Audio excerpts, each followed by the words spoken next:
Good evening, everyone. I want to thank you for joining me tonight. My name is Diana, and I want to just take about 30 to 40 minutes of your time to discuss a topic that is very important. Um, it's a topic that's relevant for some people, not relevant for others, right? But I felt compelled to do this video to raise awareness. I think that's the right way you would say it, to raise awareness on something that is happening that we're not always aware of. And, I kept telling myself, when is the right time to do this? I procrastinated, I put all my paperwork to the side, reviewed all my paperwork, then put it back, then took it out, did everything I could do to try to, pencil in the right time. And in the end, I realized it will never be the right time. The right time just doesn't exist for this. Whether I do it now, whether I do it later, there's no right time. It just has to be done. So I'm taking a chance here. Really, I am. I am being bold in doing this because I don't do videos. I am not a social influencer. It's not my style. It's not what I do. I don't like it.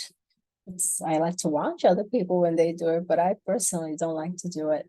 But I did feel that urgency. I felt it was important to share what I found. And, with the information I give you, you do what you need to do and you learn from it. You take it. If it's good, if it works for you, great. If it doesn't, you pass it along, you move it along. But tonight's topic is a bit unusual, but again, I'm approaching it with an urgency. I feel it's important to talk about, just to get it out there. So tonight's topic is unions and their employees. And I'm not getting into a whole lecture on it. That's not what I'm doing. The reason why I'm discussing it is because of something that came up that I felt was important. That's why I want to discuss it. I want to show you some things that I found, and hopefully they will be useful to you. All right. So I want to first start out by saying that anything I speak about tonight is in part based on personal experience, but also based on research that I've done. Any information that I give you tonight can be found publicly. Okay. It is not something I've reinvented. It is not something I've added or taken away from. Absolutely not. It will be made available to you upon request. If you ask me for it directly, I will give you the resources that I have. Okay, and anything that I share here tonight and anything that I give you, okay, is for informational purposes. Okay, and what you do with it on your time is entirely up to you. All right. But I don't know how much you know about unions or how many of you are unionized as employees, right? I know I'm a unionized employee, and I know several other people are unionized employees. You may or may not be, but this is very important to know and to learn about. It's important that you know how to weigh your options. All right. So not getting into too much. All right. I'm just going to even get off script completely off script. I wrote this whole entire thing and I'm just going to, veer from it a little bit. I want to discuss something that occurred just a little over 6 weeks ago. It kind of caught me off guard. And it's what prompted me to do this video tonight. So on August 16th, 2023, I, a unionized employee, received an email from one of the largest union organizations in the USA, okay, an organization known as AFSCME. And that's the acronym for it. I'll explain a little later who they are. So the email was sent specifically to me, who is a member. It was sent to all other members, right? For them to take a look and to fill out. Now, this union email really was just a survey. They wanted employees to take a survey to give their opinion. And I normally never answer these emails. I just don't. I look at it because they're either benefit offerings that I'm not interested in, or the news of the day that I'm not interested in. I get enough pop-ups on my phone on daily news. I just don't need it anymore. So I usually ignore them. But this time I said, I'm not going to ignore this. Let me just see what they're up to. Whatever. I'll just look at it. And I clicked on it and I opened it up and I thought, oh, whoa, wait, hold on. In the beginning, it looked great, like just a regular email, the way it should, right? And I clicked on the link they sent me. They wanted my opinion on whatever it is that they wanted to discuss. And I thought, okay, cool. But as I began to dive a little deeper into the questioning that was there, I began to notice some things. And I said, no, something's wrong here. Something's very, very wrong. It was a little mind-blowing in a way. And so we're going to get into that. Definitely. I'm going to explain to you what I found and what I thought was a little disturbing about it. But before I even continue, I just want to ask, right? The audience that's going to be watching this eventually, what do you know about AFSCME? Or have you ever heard of them? What do you know in general about the responsibilities of unions, right? Are you a private employee or are you a public employee? So I'm asking that so that way you can be aware of what I'm trying to do here. And before we even continue, I recommend that you get yourself a pen and paper and be ready to take notes. Jot down what you can, as much as you can. All right. So you can stay ahead of the game as I keep going. This is not going to be 2 hours. This is maybe 30 to 40 minutes max. Okay. I can't take up 2 or 3 hours of anyone's time. There is just too much information for me to fit in a 40-minute window, but I'm going to give you what I have and what I know. So, as I progressed, in the link, I went in, put my information, put my email address, etc. And saw the questions that were coming up. I was a bit confused with the questions. And I actually thought, is this even allowed? Is this even permitted to be asked? Are these questions appropriate?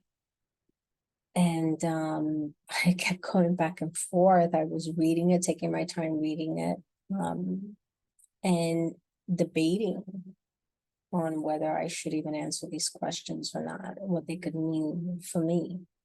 Right. And again, I'm going to get into why I was doing all of that and debating that as we go along. But before I dive right into what I found,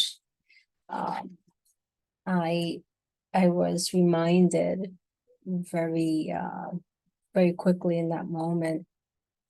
I happened to come across, I think it was a Proverbs. And it was in Proverbs chapter 14, verse 25. If you're not familiar with the Bible, it's what we use, right? It's what Christians use. It's their daily hope and inspiration. It's our daily hope and inspiration. It's our way of being able to communicate with God, right? When we read the scriptures. So in the Bible, in the book of Proverbs, chapter 14, verse 25, it says, a truthful witness saves lives, but he who utters lies is treacherous. Okay, so a more simplified version says a truthful witness saves lives, but a deceitful witness speaks lies and endangers lives. Okay, so that's really what that means. And I thought about it. I said, I think this is a perfect Proverbs for what I'm seeing here. And so just before we go into what I found in the survey that I was asked to take, I want to go over what is AFSCME. Okay, who is AFSCME? Okay, just give you a small rundown. AFSCME is an acronym for America's Federation of State, County, and Municipal Employees. They're a very powerful union organization that is found within the US, okay? And it is one of the largest union organizations with over 1.6 million members from various employment agencies. So it could be state, it could be city, you even have some private entities that are involved in unions, okay? And the history on AFSCME is that with their inception as of 1972, AFSCME has been a primary force with the progressive wing of the Democratic Party, playing a major role in setting the legislative agenda and in chasing Democratic presidential candidates. I'm going to repeat myself one more time. With their inception as of 1972, AFSCME has been a primary force with the progressive wing of the Democratic Party, playing a major role in setting legislative agenda and in chasing Democratic presidential candidates. Founded during the Great Depression, AFSCME grew from 100 members to having more than 1.6 million members from public companies across the United States. AFSCME is dedicated to serving the public, but obviously not without a price to its members. AFSCME members pay into the membership, with the membership paying anywhere from 1.5% to 2% of their base salary every pay period. The actual cost varies per employer, per position, okay, per pay period. The cost covered can be anywhere from $24 to $160 per pay period. Over the course of time, that cost adds up to thousands, hundreds of thousands of dollars, sometimes per employee, depending. Employee members that pay into the union do get benefits.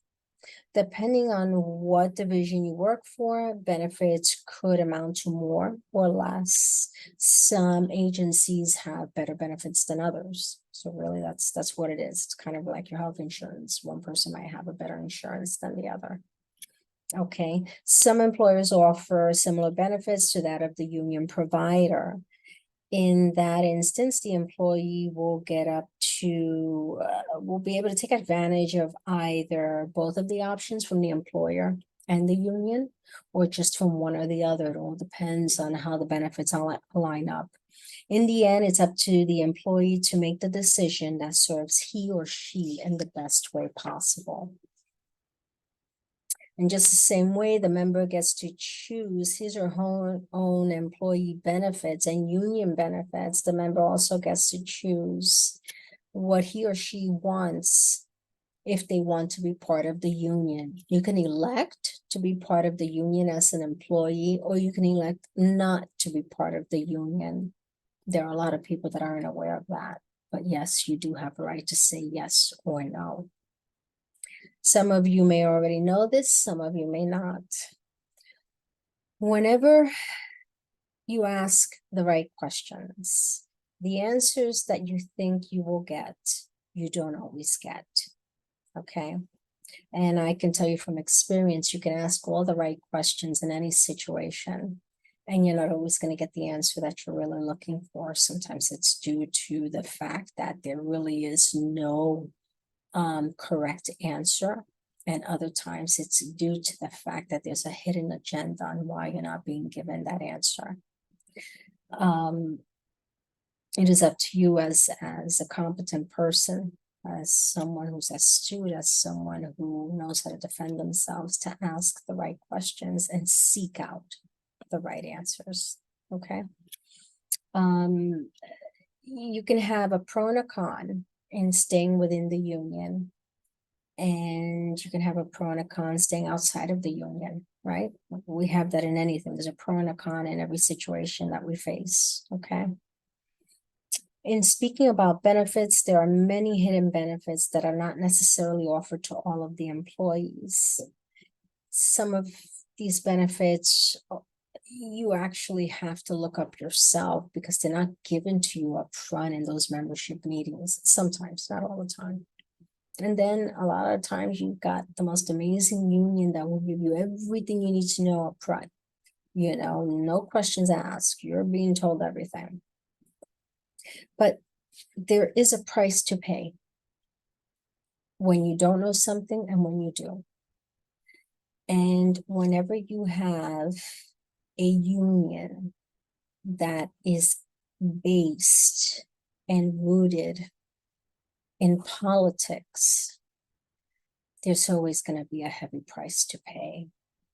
The question is whether you want to pay it or not. So right now, I want to be able to dive right into what I found and also give you other options,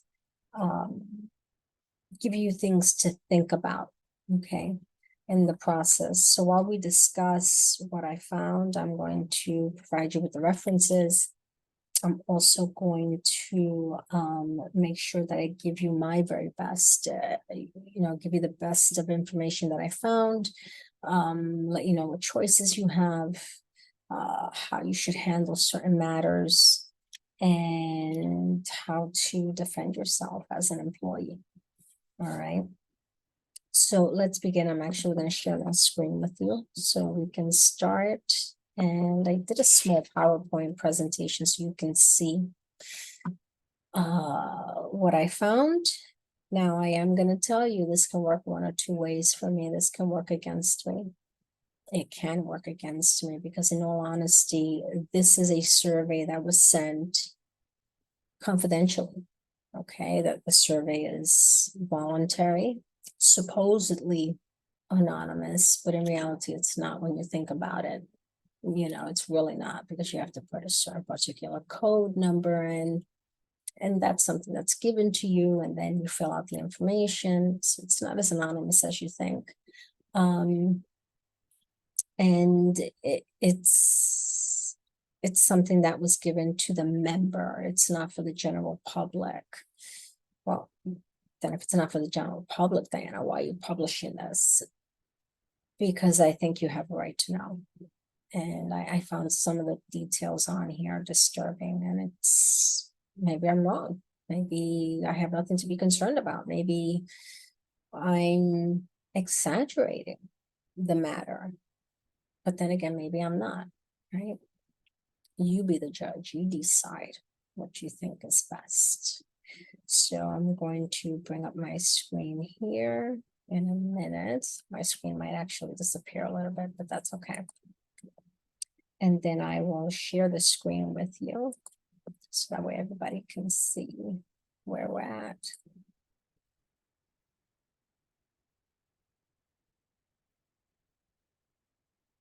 All right, so I hope you guys are seeing what I have here.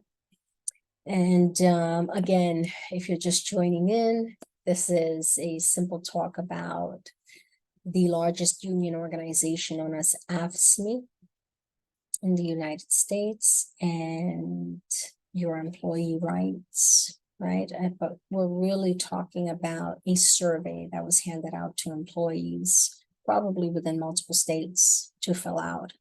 And we're going to cover what is on there, some of what was found in the survey that I find to be a little bit disturbing. And I'll let the audience be the judge of that, right? But let's begin. So I started out my PowerPoint with something simple. I felt the need to look up the word transgression. And why did I feel the need is because I felt like it did transgress. I felt like the survey was just, something that shouldn't have happened. And so I said, I want to look up the definition in like 3 or 4 different ways, because dictionaries carry different definitions according to how they see fit. So in a nutshell, a transgression is something that is against a command or a law. Whether you are cheating on a test or cheating on a spouse, you are committing a transgression that is not easily forgiven. Another word for transgression, another definition, is that it can be a failure to do your duty, right? From a religious perspective, we see a sin is a transgression against God. The noun transgression is from the Middle English, from the Middle French, from Latin, meaning act of crossing and passing over. From the word transgredi, meaning to step or pass. And last, the word transgress means to pass over or beyond, to overpass as any rule prescribed as the limit of duty, to break or violate as a law, civil or moral, the act of transgressing, the violation of a law or known principle of rectitude, breach of command, an offense, a crime, a sin, over. All right. You think of what you want of the word transgression. I gave you 3 different definitions. You work with the best one. So, where do we begin? So we've got over here. Bear with me 1 minute. Computer's like acting funny here. Okay. So we're going to start with the survey launched by AFSCME. Okay. We're also still going to discuss who is AFSCME, because I only gave you a little bit of information. I'm going to give you a little bit more. Politicking, politiquería, what is it? All right. Do I have to answer that? Maybe not. And how should I respond going forward? So we're going to answer all 5 of these things, not in any particular order. Okay. We're just going to cover it as we go along. Okay. So let's start with who is AFSCME. Again, AFSCME is also known as the American Federation of State, County, and Municipal Employees, okay? And I gave you the rundown already on who they are, but I want to show you. This actually is taken directly from the website of AFSCME, okay? And it gives you the information on how they progressed year by year. And it's a lot longer than this, I can assure you. But it begins in 1932. And it tells you it's a small group of white-collar professional employees in Madison, Wisconsin, fearing they would lose their civil service jobs to political patronage. And I want you to take notice to that, right? In the beginning, I explained to you what AFSCME's purpose was. I read to you that their job is to even seek out those types of presidential political candidates, yet we see here it started out in 1932 with a very different perspective. So keep an eye on that. Okay, they were afraid they would lose their civil jobs to political patronage. And somehow we're doing that today. Formed the Wisconsin State Employees Association, WSEA, which will later become Council 24, Wisconsin State Employees Union. And so on the AFSCME page, it's got a whole history, all the years. It gives you all of this information, 1932, 33, 34, 36. Okay, and AFL, which is in conjunction with AFSCME. Okay, so let's go back here. And I skipped the middle portion actually because there was more dates. So we're going down here to the 1970s, 1978.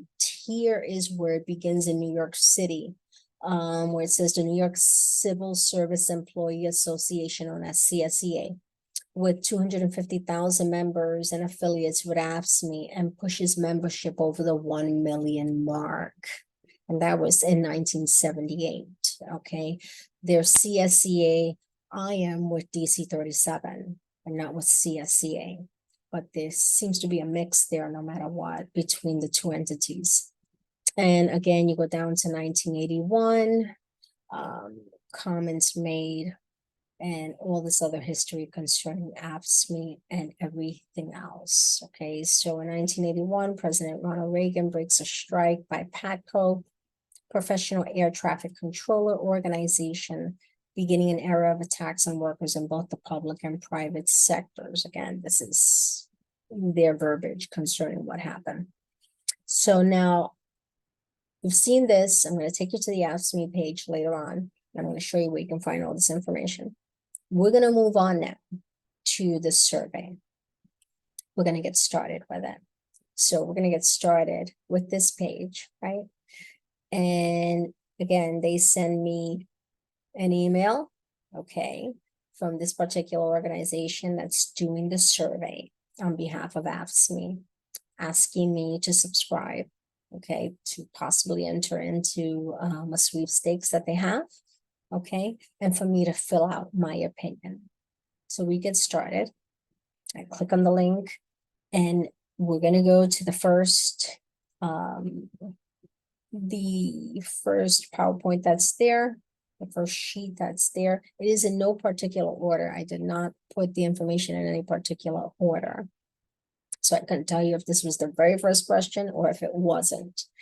But what I can tell you is that these questions began to surface. And in the beginning, it's pretty nice. It's pretty cool. They're just asking for your information. And then it starts getting a little intense from there. So we'll start with this one. Do you think that your union is getting weaker, staying about the same, or getting stronger? Okay, so you have your three choices, and once you select which answer you want, you continue. The next question. When it comes to politics, do you generally think of yourself as a strong Democrat, a Republican, a strong Republican, an independent, or other? So as soon as I saw this question, I thought, I don't know. I don't know if I should be answering this or not. So I did give an alternative answer and I put realistic. That's the bottom line. When it comes to politics, you have to be realistic. That's just how it is. Okay. So this is the questions that it starts out with. And I wasn't too concerned yet. I knew they were venturing into something. I was still okay. Let's look at the next question. So it goes to ask you, what is the last grade or level of education you completed? So some of these questions actually came in between. And I filled it out, I answered, I moved forward. The next question is, who or what do you think is the most responsible for inflation, high interest rates, and the high cost of living? World events like pandemic, the war in Ukraine, and natural disasters, President Biden and Democrats, policies enacted by the Trump administration, Republicans in Congress, greedy corporations engaging in price gouging. None of the above. I did answer the question. And I certainly was not going to answer it to their liking. And I wasn't going to answer it in a way that wasn't to their liking. My job was to make sure that I can answer it in a way that protects me the right way. As you can see, the question starts to dive a little deeper in the political spectrum. Again, a little concerning, but not as much. Not yet. So, but we're getting there. The next question comes in with, I think it was this one. Yes. Okay. When it comes to politics, do you generally think of yourself as, again, they ask the same questions. They did ask it multiple times, so I think this is the same question.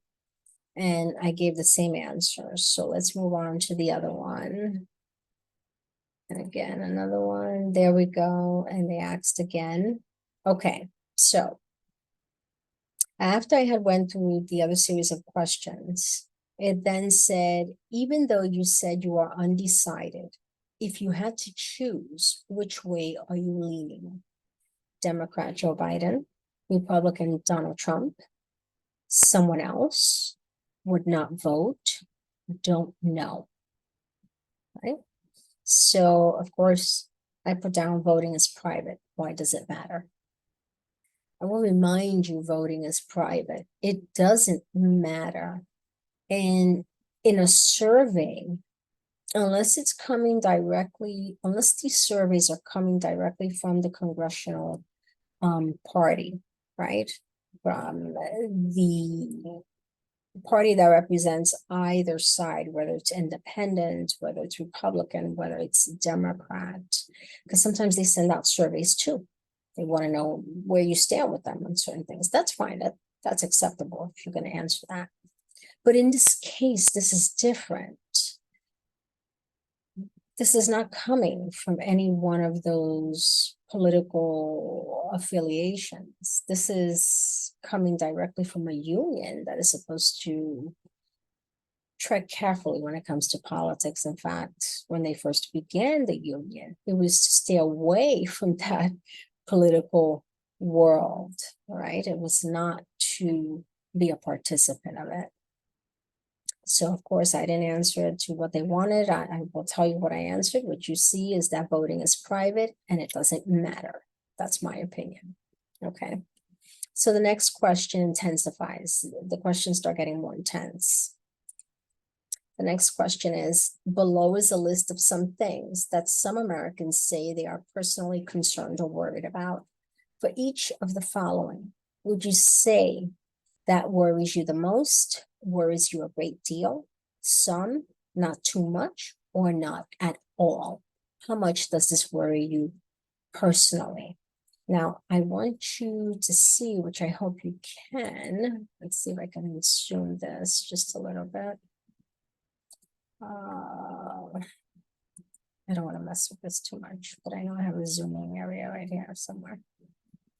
All right. So in any case, hopefully you can see. Yeah, let's make this bigger right here. Okay, right here. There we go. So look at the line of questioning that exists here. Extreme Republicans in Congress are blocking the Biden administration at every turn. Worries you the most, worries you a great deal, worries you some, worries you not too much, worries you not at all. Not enough is being done to fix our country's most pressing problems. And again, you get to choose from the 5 that are selected here. You may not have enough to retire comfortably. Basic morals don't seem to matter as much as they used to. Not enough attention is being paid to pressing issues like gun violence. There is too much hatred, racism, and bigotry in our country right now. Extreme conservatives are inserting themselves where they don't belong, banning books, saying slavery was good to Black people, and trying to tell parents how to raise their kids. Now, that particular suggestion, okay, that they want you to answer on, you get to select an answer based upon that suggestion. I want to go to where it says saying slavery was good to Black people. And again, this particular phrase is taken from something that happened about 3 months ago, where I think a comment was made by the governor of the state of Florida concerning how slavery was something that is not beneficial. Okay, it was never beneficial, but that it did teach the community something. Okay, so of course it was taken out of context as the way it always will be, right? The narrative is that he's making it seem as if though slavery was a great thing, as if the evil of it was a great thing. No, but one thing I can tell you is that people learn from past experiences. People learn how to survive from hurt, from wrongdoing, from ill will. It teaches you how to move forward. I'm going to say it just the way it is because it's in every situation. Just like if you've ever been in a divorce, okay, you got divorced the first time. I think you will learn what divorce can do to you, okay, and how it can be damaging to you. How a bad relationship can be damaging if you marry the wrong person, if it's domestic violence, if it's treachery, whatever it is, it can be damaging. So your job is to learn from that. So when you go and you find a new person in your life, you don't make the same mistake again. You understand? So you learn from that. It was horrid, it was painful, yes, but you learn from that. You're expected to learn from that. Okay, and I believe that's the statement that was originally being made, that it was a learning experience, and not just for anyone that survived it, but everyone in general. It's supposed to be a learning experience.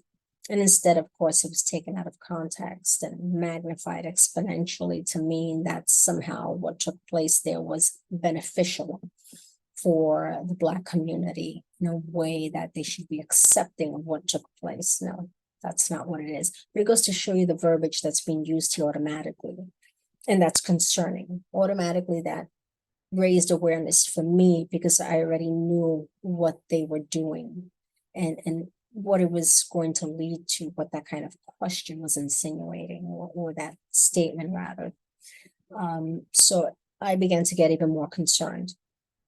So we're going to continue. Let's go on to the next question on screen 12. Okay, so which trait do you think describes Joe Biden the best? Okay, you get to choose from any one of these. Has the priorities, has taken our country in the wrong direction, is the most pro-union president of our lifetime. Well, yeah, he's been that way for the last 30 years, even when he wasn't a president. He is the most pro-union advocate in existence. That's not a surprise. Okay. How well do the following labels describe you? Okay, please use a scale of 1 to 5, where 1 means not at all, and 5 means very well. An anti-Trump voter, a member of the working class, an everyday hero, a proud union member, a member of the labor movement. I know I answered it, but again, I didn't give them the answer that they could be looking for, and I didn't give them the answer that they may not want to hear. I gave them something that would, create a conflict for both options that they were giving. Okay, so the next question is, there you have it. AFSCME recently endorsed Joe Biden for president. Do you support or oppose that decision?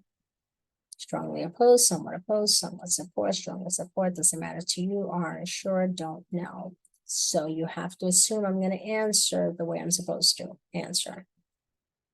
All right, so do something here. So make sure everything's okay. Yeah, everything's okay. All right, so we're going to move on to the next question. And the next question is, now you're going to see some statements about Joe Biden. For each set, please mark which one of these is the most convincing reason to vote for Joe Biden, and which is the least convincing reason to vote for Joe Biden. Some may seem similar to you, but pick whichever one is most convincing to you and whichever one is least convincing to you. Okay. So beneath that is the series of questions, which we will see here. Let me see if I can make it just a little bigger without losing the line. Okay. So I'm not going to go through all of them. I'm just going to hit maybe the first 2 lines of each one. So it says Joe Biden has been focused on uniting America and protecting democracy, while his opponents are pushing an extreme agenda that is taking away our rights, our freedoms, and our futures. Instead of addressing the issue of rising prices, Trump and the Republicans are focused on attacking our freedoms, from our freedom to make decisions about our bodies. They're referring to abortion, of course, to our freedom to vote, and our freedom to provide for families by trying to dismantle unions and allowing corporate greed to go unchecked. Again, this is suggestive language. Okay, very suggestive language. To me, it's more of a campaign, but in private, because this is what campaigns do to their opponents, right? This is what you see when you see on the TV and they put that commercial. I agree with this message, and this is what my opponent is doing. They're taking away our rights, et cetera, et cetera. This is not a campaign, except they're campaigning on a smaller scale, So the next one is Biden has lowered prescription drug costs, capping insulin for seniors at $35 a month, and made healthcare more affordable by going after price gouging. Once again, the suggestive language. Unlike the Republicans in Congress and those running for president, Biden has been unwavering when it comes to protecting Medicare, Social Security, and pensions, and Biden stood up to extreme MAGA members of Congress who want to hold the economy hostage. Wow. This is a survey by a union that is supposed to be protecting all of the employees' rights, no matter what religion, what creed, what denomination, what political affiliation. And yet somehow they're making it clear, okay, what their intent is, what their agenda is, who they're for, who they are against, and using suggestive language to basically, let you know this is their reality, their truth of how things are. And it should never be done this way. This is too political to be involved with union employees. It's too political. Okay, so next one is our economy was in trouble when Joe Biden took office, but during his first term, he invested in building new roads, bridges, cracked down on corporate price gouging on prescription drug. It's repetitive, okay? Creating 13 million new jobs. So we'll remind you whenever you see that the job market has increased, whenever they tell you 105,000 jobs were added today, whatever it is, that they tell you 139 jobs were added today, 139,000 rather were added today. Really what it is that it doesn't necessarily mean that they're new jobs. What happens is some people who may have been laid off at the time from their workforce also got their jobs back. So their positions get reinstated. So that's considered to be adding new jobs. It's not always brand new employment that's out there. That's not what that means. So just be mindful of that, okay? All right, so we're gonna go to the next question. Next question also has 3 questions. It bears resemblance. I think there's just one difference. I'm not sure. So again, here we go. When thinking about reasons to vote for Joe Biden, which is 1, 2, and 3, you got to choose. So Trump cannot be trusted to stand up for public workers. During his first term in office, Trump gutted overtime rules for more than 8 million employers and bosses to steal tips from minimum wage workers and created new rules to protect many employers who violate minimum wage and overtime laws. Even when those rules were mostly struck down by the court, he continued to enforce the remaining rules. Again, this is rhetoric. This is their personal opinion. There is definitely not sufficient evidence to support that idea. So again, this is all political. This all has to do with their opponents. You would think they were the ones running for president at this point. You would think. Right? Many of us face historic staffing shortages at our work, which impacts our ability to serve our communities and take a huge toll on our health, pushing too many workers to their breaking points. I don't disagree with that, right? But we have those shortages for many other reasons. Biden gets it. He signed the American Rescue Plan Act that saved hundreds of thousands of AFSCME jobs and brought back tens of thousands of AFSCME members who were laid off during the pandemic. He pushed for better contracts that improve pay, benefits, and working conditions, and expanded eligibility for student loan forgiveness for public service workers. Again, all controversial information, suggestive information. A lot of people that did come back after the pandemic were given the opportunity to come back through the courts because they got their jobs back through the courts by court order. So we know that's taking place and still taking place, right? So now let's move on to the next one. Let's go back down here. So this question is a little different. While most people carefully read and respond to the questions in our survey, a small number do not. To verify that you have read this question carefully, please select favor from the list below. So they just want to make sure you understand what you're reading and you get to answer that question. Okay. So the next question is, now you're going to see some statements some people might offer as reasons to vote. Using a scale from 1 to 5, where 1 means not at all persuasive and 5 means very persuasive, please indicate how persuasive the following reasons are to vote in the November 2024 general election. And we get to choose.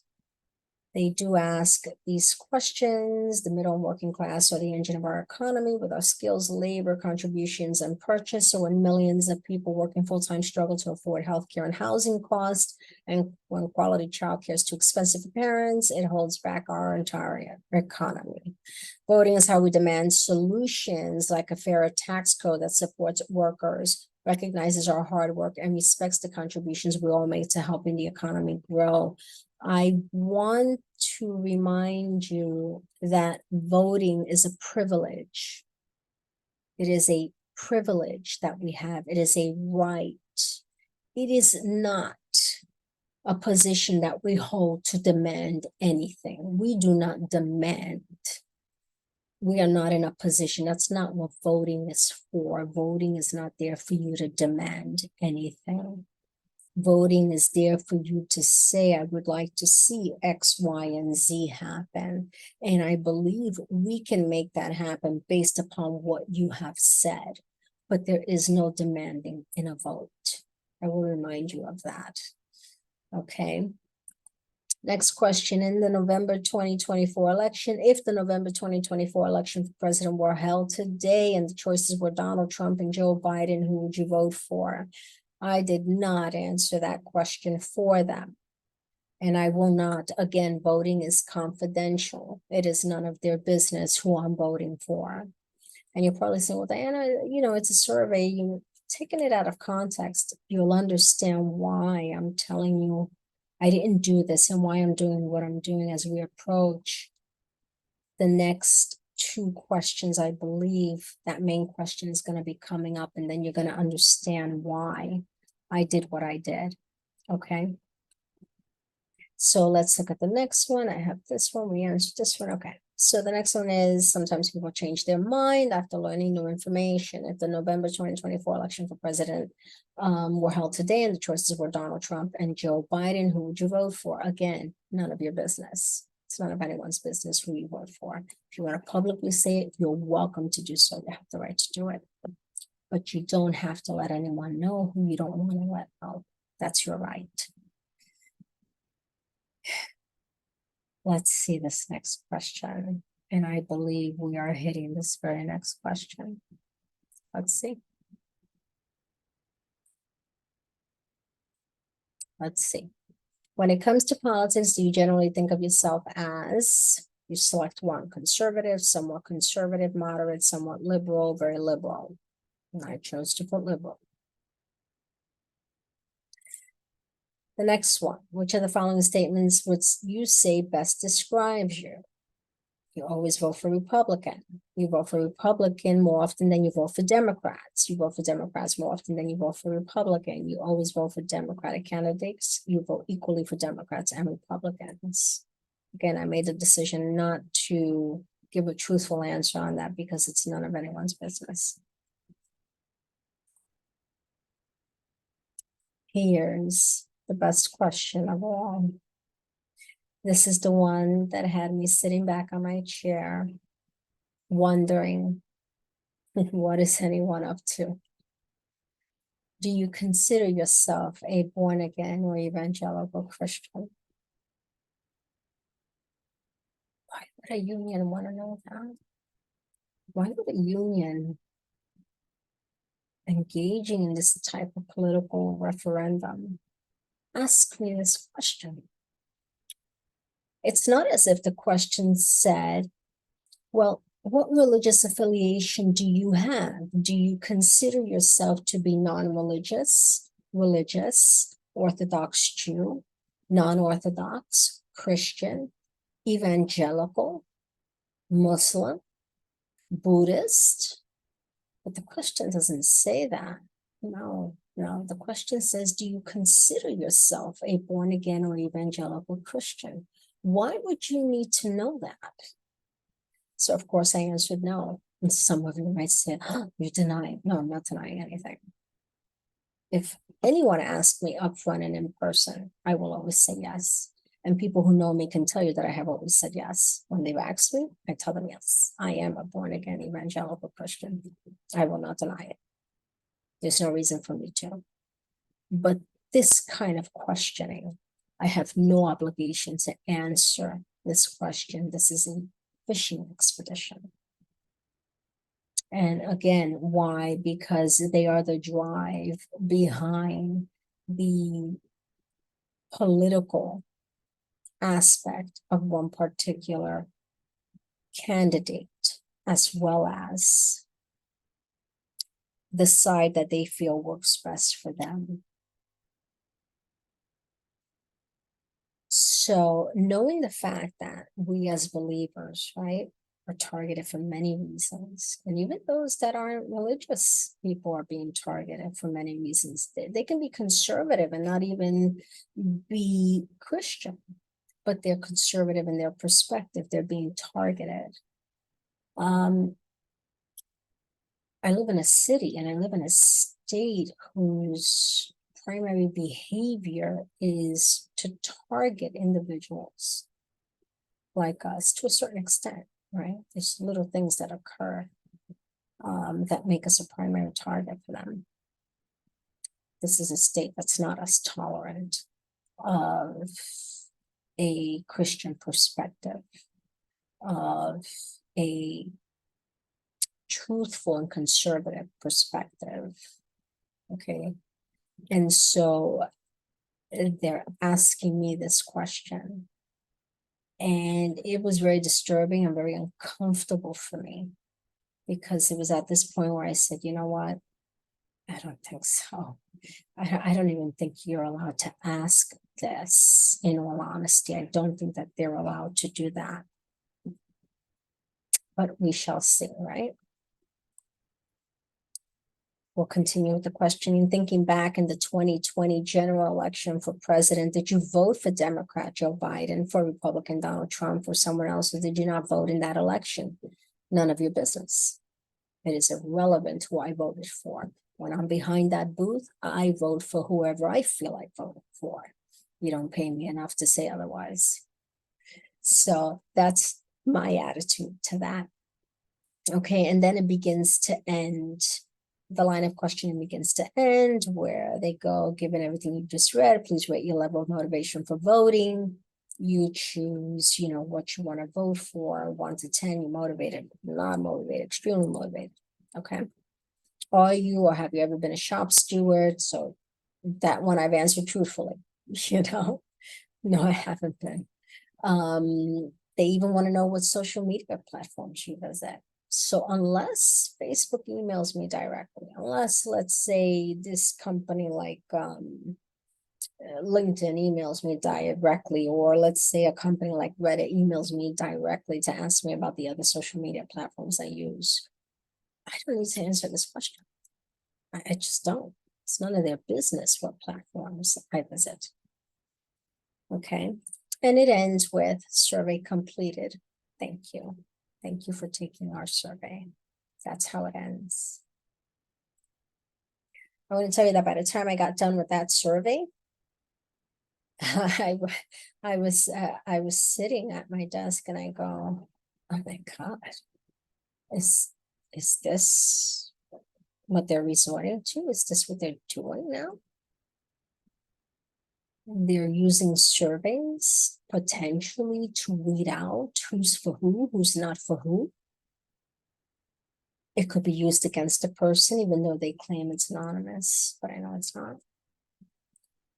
Or it could be used to forward their agenda with who they see fit as a great candidate for the upcoming elections. However you cut it, in my personal opinion, whether you're a Republican or whether you're a Democrat or whether you're an independent, this is very alarming. It is a cause of concern.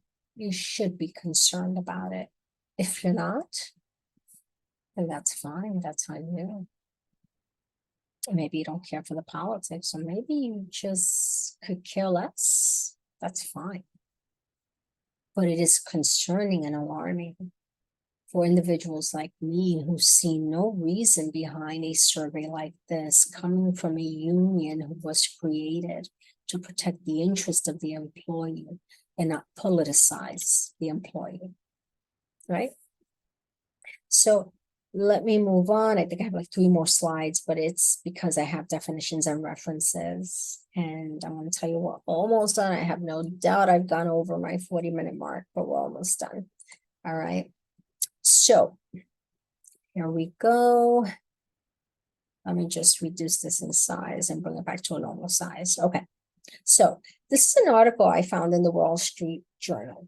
Okay. This is over 10 years. I think it is the article. Okay. So it was titled Campaigns Big Spender. Public Employees Union now leads all groups in independent election outlays. It's an article by Brody Mullins and John D. McKinnon. Okay, so it says the American Federation of State, County, and Municipal Employees is now the biggest outside spender of the 2010 elections. Thanks to an 11th hour effort to boost Democrats that has vaulted the public sector union ahead of the U.S. Chamber of Commerce, the AFL-CIO and a flock of new Republican groups in campaign spending. The 1.6 million member AFSCME is spending a total of $87.5 million on the elections after tapping into a 16 million emergency account to help fortify the Democrats' hold on Congress. Last week, AFSCME dug deeper, taking out a $2 million loan to fund its push. Hold on a second. $2 million loan to fund your push. Okay. The group is spending money on television advertisements, phone calls, which means those robocalls that you get, campaign mailings, and other political efforts, helped by a Supreme Court decision that loosened restrictions on campaign spending. It's very good to know. This was back in 2010, 87.5 million. And again, I'll send you the article if you want the article. Next slide. It continues. Newly elected conservatives will also likely push to clip the political power of public sector unions. For years, conservatives have argued such unions have an outsized influence in picking the elected officials who are in effect their bosses, putting them in a stronger position to push for more jobs and thus more political clout. AFSCME's campaign push accounts for an estimated 30% of what pro-democratic groups, including unions, plan to spend on independent campaigns to elect Democrats. It was made possible in part by a 2010 Supreme Court decision that permitted companies and unions to use their own funds to pay for certain political ads. Previously, most labor-sponsored campaign ads had to be funded by volunteer donations. I'm going to repeat that. Previously, most labor-sponsored campaign ads had to be funded, had to be funded by volunteer donations. Now, however, AFSCME can pay for ads using annual dues from members, which amount to about $390 per person. AFSCME said it will tap membership dues to pay for 17 million of ads backing Democrats this election. This was back in 2010. And if you think I'm making it up, let me just zoom it in even more for you. Okay, because I'm not making this up. This was in the article. Previously, most labor-sponsored campaign ads had to be funded by volunteer donations. Now, however, AFSCME can pay for ads using annual dues for memberships, which amount to about $390 per person. AFSCME said it will tap membership dues to pay for 17 million of ads backing Democrats this election. And yet they claim that they don't touch our money for political purposes. Mr. Scanlon, who has run elections for AFSCME for nearly 15 years, acknowledged the connection between the number of government jobs and the union's political clout. The more members coming in, the more dues coming in, the more money we have for politics. Mr. Scanlon said, AFSCME's membership has grown 25% in the past decade. Now, that was back in 2010, and it's grown even more since then. It's very disturbing. Gotta love the Wall Street Journal. I know I do. You know, some of the stuff that they come up with, it's amazing. You know, so sometimes they're in the middle with me. I'm in the middle with them sometimes because some of the stuff they have is great. It's true. And some of the other stuff is like, okay, well, whatever. You're just following monkey see, monkey do. But this is as precise and truthful as it gets. Gotta love it. Okay. So the next one we have, let's bring it down, union dues. So according to the National Labor Relations Board, okay, the amount of dues collected from employees represented by unions is subject to federal and state laws and court rulings. The NLRA allows unions and employers to enter into union security agreements which require the payment of dues or dues equivalents as a condition of employment. Federal law allows unions and employers to enter into union security agreements, which require all employees in a bargaining unit to become union members and begin paying union dues and fees within 30 days of being hired. Employees may choose not to become union members and pay dues, or opt to pay only that shares of dues used directly for representation, such as collective bargaining and contract administration, known as objectors. They are no longer union members, but are still protected by the contract. Unions are obligated to tell all covered employees about this option, which was created by a Supreme Court ruling and is known as the Beck right. If you work in a state that bans union security agreements, and there are 27 states that do, what each of them are off the top of my head, I don't know. I did not look that up. But there are 27 states. You can probably look that up yourself. Each employee at a workplace must decide whether or not to join the union and pay dues, even though all workers are protected by the collective bargaining agreement negotiated by the union. The union is still required to represent all workers. You may object to union membership on religious grounds, but in that case, you must pay an amount equal to dues to a non-religious charitable organization. How nice is that? Isn't that nice? You know, let's say you're religious, whether you're a Muslim, whether you're a Buddhist, whether you're a Christian, whether you are, you know, what do you call those? I know I'm missing one more, definitely. But whatever it is, you do have a right to opt out. And if it's on the grounds of religious principalities, then you can opt out of it, but you would have to pay those dues to a non-religious charitable organization. So that's kind of like a good thing, right? You know, if you choose not to opt out, let's say if you're an Orthodox Jew and you say, I'm not paying for that, I'm not gonna be part of that, I can't do it, my religion doesn't allow me, whatever the case is. Well, you can then issue your monthly dues, and you got to show them proof you're doing that, right?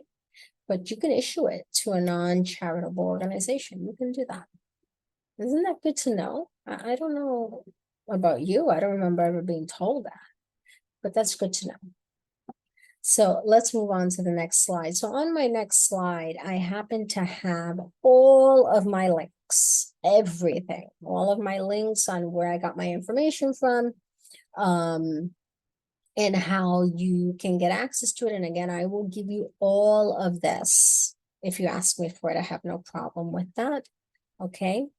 And all of my information on how you can communicate with me will be on the page that I have set forth. And you will be able to communicate with me, and I will give you those references. Okay. So last but not least, I want to share one more thing with you. Just bear with me 1 minute. I'm going to stop this screen right here and then resume the screen again. And let's do this again. Share screen. Here we go. All right, so here we go. You should be able to see this. So let's start with here. This is AFSCME's page. So you will see it, afscme.org/about/history. Okay, and you're going to look through this and you're going to find the information I gave you on my slides. It's going to be on here. The years, it goes through all the years, like almost 75 years, I think, that it goes through. Of information provides you with how it developed over the course of time. And again, some of the language is biased. You're going to see it, okay? The states and organizer asked me the largest single year. Okay, so you get to go through the history. You get to look at all the information here by AFSCME, everything, okay, everything. You get to find who's in charge, who's not in charge, who runs what, who doesn't run what. Okay, so Lee Saunders is the president, okay? And Lee Saunders actually had an interview on NPR. And that's also in my breakdown of links where you get to hear what he's saying. It's a 5-minute clip, 5 or 6 minutes. But it's very interesting what he said in those 5 or 6 minutes. You're gonna like it. All right. So we also have a PDF file, okay, on AFSCME itself. It's their own booklet, which I was able to get from AFSCME directly. Everything on them, who they are, what the structures are, you know, some finances are on here, but again, not everything, not the nitty gritty. You're not gonna find it all on here, okay? But you can look through this booklet. You can get a lot of information from them, okay? Blue Tent carries articles, very interesting articles on the unions. And it gives you the information on the biggest union donors, electoral groups, nonprofits, strategies, blogs. You can go through all of that. But I also have a copy of this particular article, which identifies AFSCME, okay, directly. And it gives a lot of information concerning the finances here. So now, this is the National Labor Relations Board, okay? This is where we were reading from recently in the last slide. The National Labor Relations Board covers everything. You will find articles. You will find guidance on how to handle certain matters, okay? If you need to file a complaint, you will go here. If you want the Freedom of Information Act information, you want to obtain records, you will go here. Okay, General Counsel, cases and decisions. You can actually look up cases through the union on here. Okay, you can look up these cases and you can ask for case notes. All right. And they have a lot of information. It's very, very detailed. Okay, that I will tell you, it's very detailed. So let's do something here. All right, so I'm gonna bring this down just a little. There we go. So again, this speaks of the union dues where I got my information from. Okay, and what rights you have concerning what has to be paid, what doesn't have to be paid. It's on this page that's here on this article on union dues and the National Labor Relations. Okay, and the FOIA, where you get to request cases. You don't have to be a party to the case to have access to the case. You know, whatever the case is that you could think of that you want access to and you want answers on, you can put in that request. Okay, I will tell you though that they are planning, and I believe this is through the New York State FOIA request, they are planning to purge those files by September 30th. And we're going to go there in a few minutes to see that. But in the meantime, let me go here. So this is another website that's called Public Union Facts. In Public Union Facts, they give you the financial information and summary of what each local membership has been doing. You know, who your membership is, how much they're contributing to financially, but that's not even the crux of it. That's just a small amount, but it's helpful. It really does help. right? So for instance, AFSCME District Council 37, okay, has spent over $5,572,415 in politics. Just in politics. Okay. That's the total level. On a federal level, they spent more than 2 million in politics. On a state level, they spent 3 million in politics. And I believe this is for 2022. Don't quote me on that, but I believe that's what the chart is for and the information. Take a look at this cute little donut here. A nice color scheme to it. So this graph here shows, I would dare to say, about 75% of their total spending went into Democratic campaigns. 75%. That's over 2 million. That's about $2.5 million that they spent. And they spent $500,000 on Republicans. I didn't even think they knew Republicans, but whatever. Okay. And it gives you the candidates' names, who got what, how much they got. So Thomas DiNapoli is the state controller. And they contributed the largest amount to him at $114,000 for his campaign, so he can get reelected as a state controller. Okay. And then you have federal candidates. They give you the list of candidates, who got what, the committees, what committees exist. All these committees got money as well.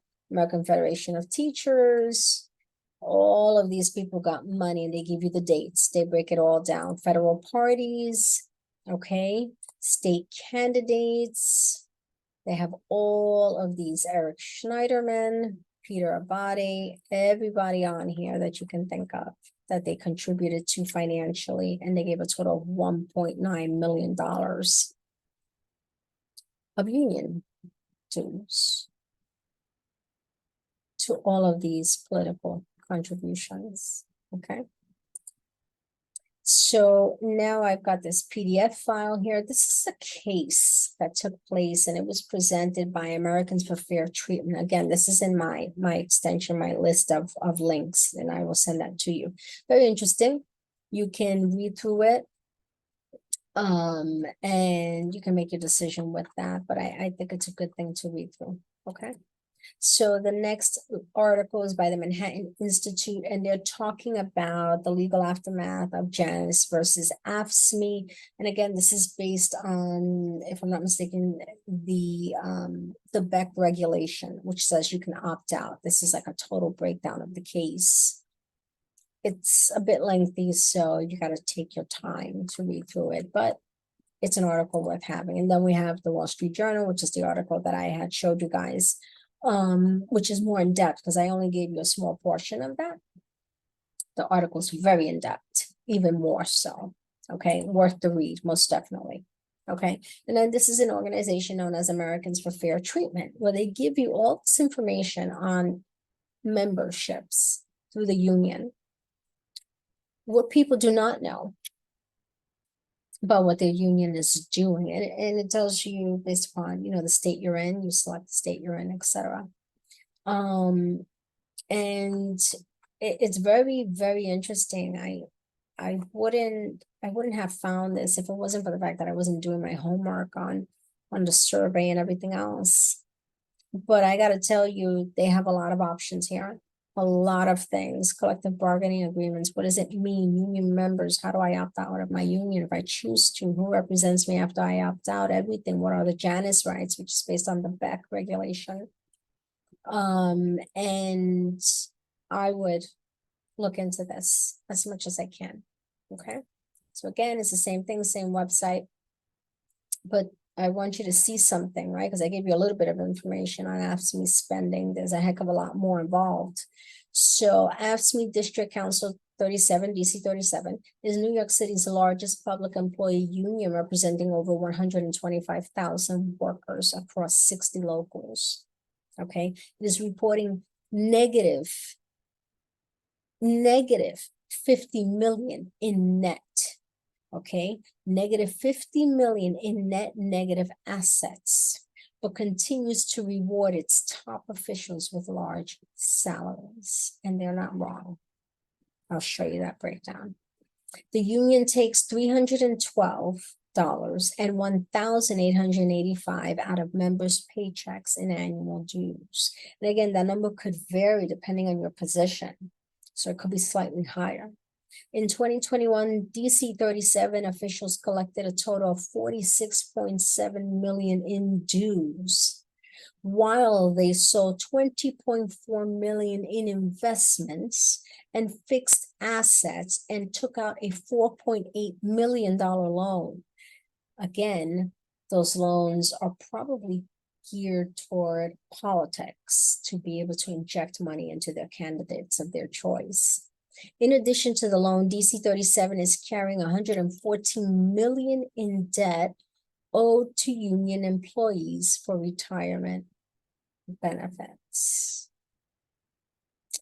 If this information is true, and that's why I'm saying if this information is true, and I believe there's truth to it, then this is embarrassing at best. It really is. Despite its debt, top unions and top union officials continue to receive large salaries and other incentives, including Henry Garrido, the executive director, who receives $362,625 from the union. That's his annual income, actually, and they're not wrong about that. Maf Udine, treasurer of the DC 37, receives $291,436 in 2021. Membership in DC 37 dropped by 4,481 members from 2020 to 2021, and that's probably because of the pandemic. In 2021, total membership was at 125,506. Most of the dues money the union collected was spent on running the union. Okay, nearly 74% of the union spending went to union administration, employee benefits, the purchase of investments and fixed assets, and general overhead such as rent and building maintenance. Only $12.3 million, or 23% of total spending, went towards representational activities. Which means if I'm correct, based upon what I found, and I could very well be wrong, I could be wrong. I believe that that percentage that they're giving contradicts their financial summaries submitted to the Department of Labor, which means that there's a little hiccup in the paperwork. So only 12.3 million, or 23% of total spending, went towards representational activities, which includes grievance resolution, arbitration, collective bargaining, and other responsibilities the union has to its members. Most of the remaining money went to political activities and lobbying, and that is 100% correct. That is definitely correct. So you have all these members paying for these dues, and yet they're sort of not seeing the fruits of those finances the way they're supposed to. And a good example of that is, again, I'm part of DC 37, and their dental benefits are just, you know, standard, and yet it should be at a higher rate, should be able to cover more across the board, just the same way with their vision, should be able to cover more across the board. And it's not as if I have an option, because I can't get dental through my employer. It doesn't work like that. The union is the one that handles that. And I can't get optical and vision through my employer. The union is the one that handles that. So it's not an option. And yet both of these medical opportunities are just standard, and they should be higher. Okay, but this is just an example. So this is another page you can go to. Now, here's where you would request the cases I was telling you about earlier, if you have an interest in a particular case. Even if you say, well, I know of a situation that happened. I don't have too much detail on it, but I know who it was against or who it was for. So and so versus, local 1251, whatever it is. So and so versus AFSCME, so and so versus DC 37, whatever it is, you can find it here. You can actually communicate with a live person. It's not like you're getting an AI chatbot or anything. And you can tell them, look, I need this case going back 10 years. Give me everything you have on hospital cases, union employees in the hospital and missing wages. I'm just throwing it out there. You can actually ask them, they can say, well, we go back 10 years, 15 years. This started on this case on this date and time in New York. And they will give you as much information as you can get. They will send it to you. Of course, granted, a lot of things are blacked out, right? Personal information, certain names are blacked out, but you can get to see the responses, whether it was favorable or unfavorable for the party, etc. Who is initiating these settlements, etc. If you see too many cases that have too many settlements, in the sense that the settlement is, well, the case is going to be dropped, didn't go anywhere, didn't get anywhere, or it was favorable in the majority of the instances to the union versus what the person has said, I would really look at those cases very carefully, because if there's too much favoring onto one side, then that's something that you want to question. Why is it always favorable? Why am I looking at these cases and it's always favorable to this side and not necessarily to the employee side, right? Those are things you really want to question, so don't be afraid to do that. They are very helpful. They will give you the information you need, but understand that by September 30th, they are going to be done. They are no longer going to be handing out this type of access. You would actually have to go straight to the agency that is part of that litigation, whatever it is, part of that case, and ask them for those files. And I can assure you, they're not going to give it to you very promptly. They're just not going to do that. If they can keep it out of the public, it's even better for them. So you only have up until the 30th, September 30th, according to the website, right? So if I was, let's say, to go here, I think this is where we're at. No, but let me just try to click here. Make a FOIA request. Okay, so you would go here. Exemptions included. It'll bring you to a different link altogether. Take notice to that. Okay. Learn how to submit. First use DOL search. I'll just click on that quickly. Okay, so then you're going to go to whatever it is that you want to search for. Okay, and you will send them a request, okay, of the case you want. And I think it's in the public access link, if I'm not mistaken. Yeah, you can go here and request all these other things. Okay, so you can do all of that, requesting a particular case. Okay, but I believe that on one of the sites you only have until September 30th. Now, if you want access to the union's financials. So do you see this here? See what I have here? Annual financial report.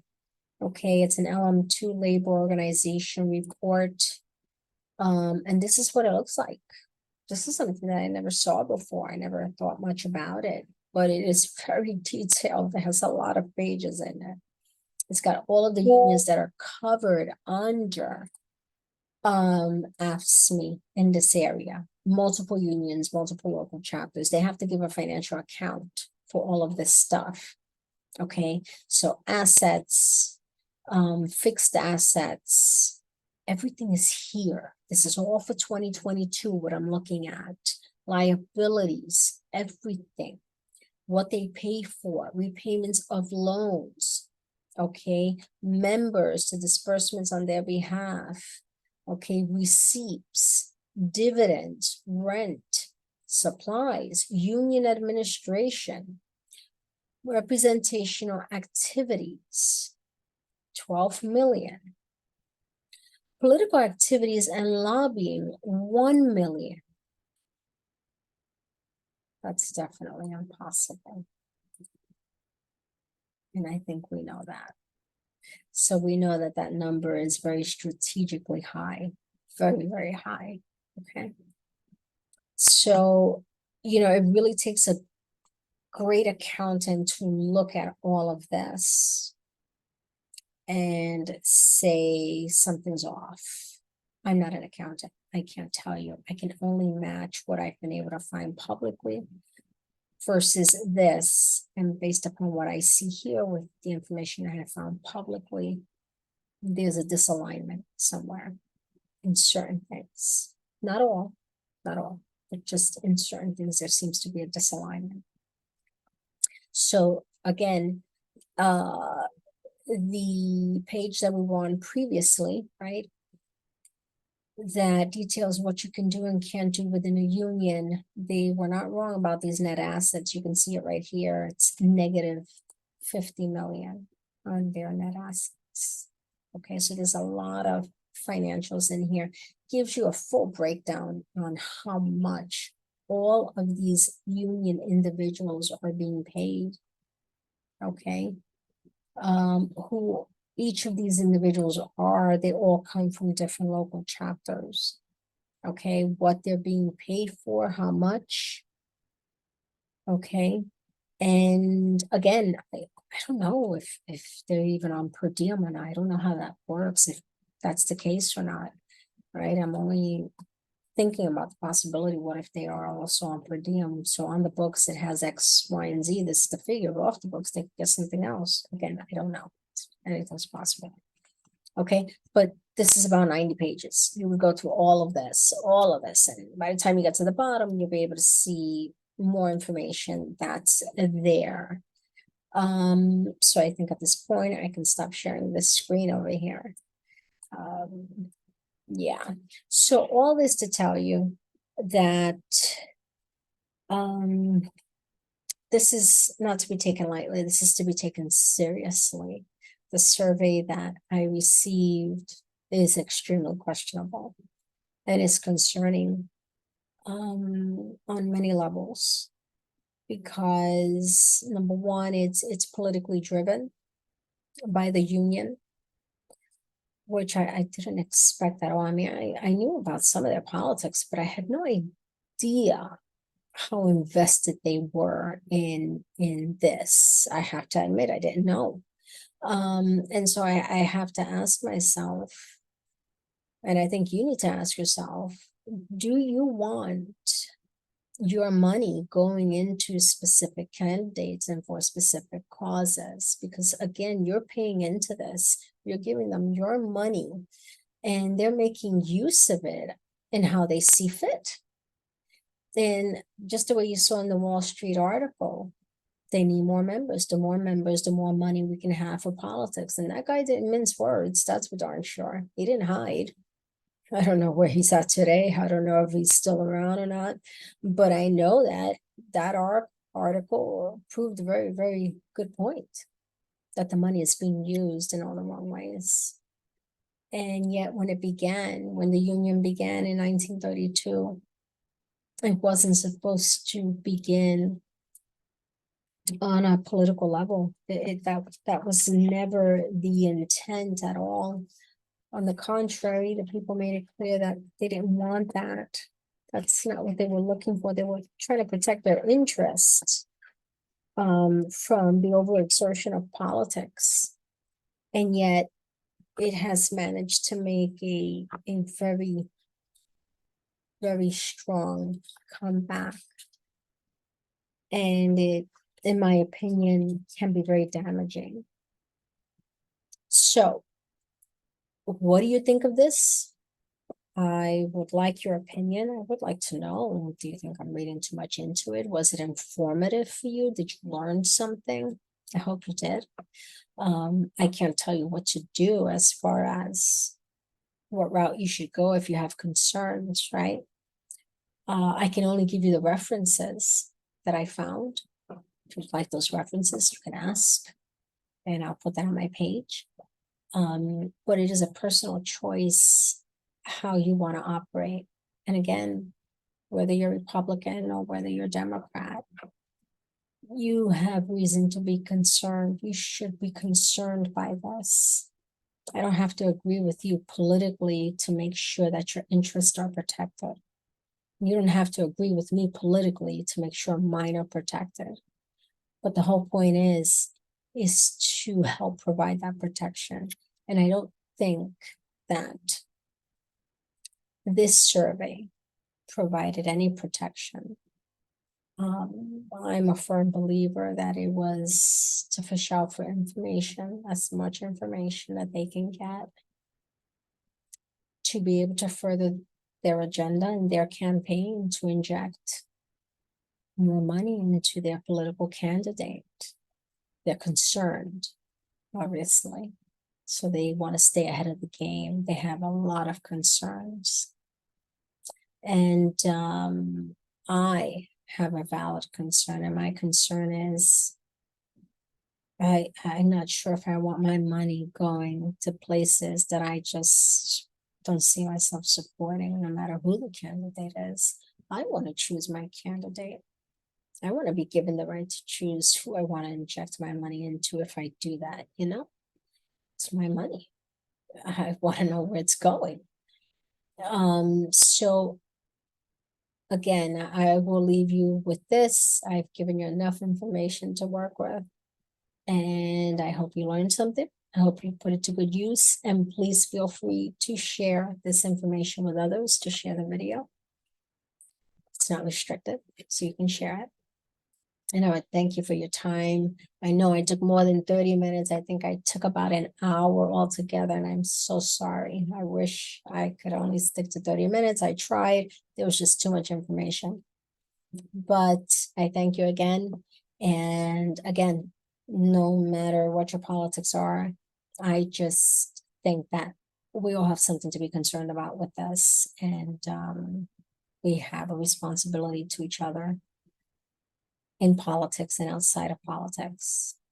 We have a responsibility to help and to protect people's interests and their rights. You may not like my rights. I don't have to like yours, but I still have a right. And that has to be protected. All right, so I want to thank you. Have a good night. And let's see if I post something else soon on the matter. I will keep you posted, definitely. I will let you guys know of any updates. So you have yourself a good night, and it's back to work. Take care. Bye-bye.